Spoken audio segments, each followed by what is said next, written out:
Throughout the years, SCN has covered every major event involving the U.S. military, not only here on the Isthmus, but throughout Central America and the Caribbean as well. From Operation Just Cause to hurricane relief efforts in Honduras, Brian Sanders looks back at some of the most memorable events and some of the key people who visited the region during our stay. General Manuel Noriega refused to accept the election of President-elect Guillermo Andara. This led a group of Panamanian Defense Force officers to try and overthrow Noriega. The coup was unsuccessful. Fellow citizens, last night I ordered U.S. military forces to Panama. No president takes such action lightly. One day later, Operation Just Cause was underway.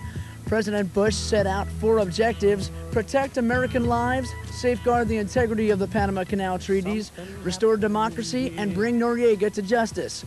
The deployment of approximately 27,000 troops accomplished the mission in about 72 hours. Immediately after Operation Just Cause, Operation Promote Liberty went into effect. Its goals? To strengthen democracy, professionalize the Panamanian security forces, and maintain Panama Canal security. On May 8, 1994, the people of Panama witnessed a violence-free election for the first time in more than 30 years. In November of '94, the United States implemented Operation Safe Haven, after many Cubans fled their native country for their own independence here in Panama. The United States Armed Forces secured some of these new arrivals on the banks of the Panama Canal. Most were brought to our military relief camps for medical aid and to enhance their future through the VOTEC program. Over the years, the United States military has held many historical turnovers, closures, and inactivations. Facilities like Gorgas Hospital assisted service members with great medical care and treatment. Fort Sherman, home of the Jungle Operations Training Battalion, hosted hundreds of airborne, air assault, special forces units, companies, and battalions to one of the finest jungle training centers the United States could offer. The past 4 years, we waved farewell to installation closures such as Fort Davis, Fort Gulick, Fort Amador, Albrook Air Base, Quarry Heights, and the United States Southern Command moved to Miami.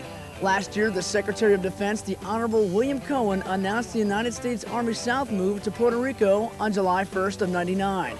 The Marine Barracks on Rodman Naval Station also said goodbye for the last time on September 15th, 1998. 6 months later, Rodman Naval Station would do the same thing, marking the end of all Navy and Marine operations here in Panama. From remembering significant places to the important visits we've been fortunate to have in our Distinguished Visitors Program. One of the most notable ones was when the First Lady of the United States, Miss Hillary Rodham Clinton, attended the First Ladies Conference here in Panama. In September of '98, the Secretary of the Navy, the Honorable John Dalton, stopped by to talk to some of our local sailors in Rodman Naval Station. The following month, his Army counterpart, the Honorable Louis Caldera, came to Fort Clayton to get acquainted with some of our soldiers. Most recently, SCN watched as Central America fought off Mother Nature.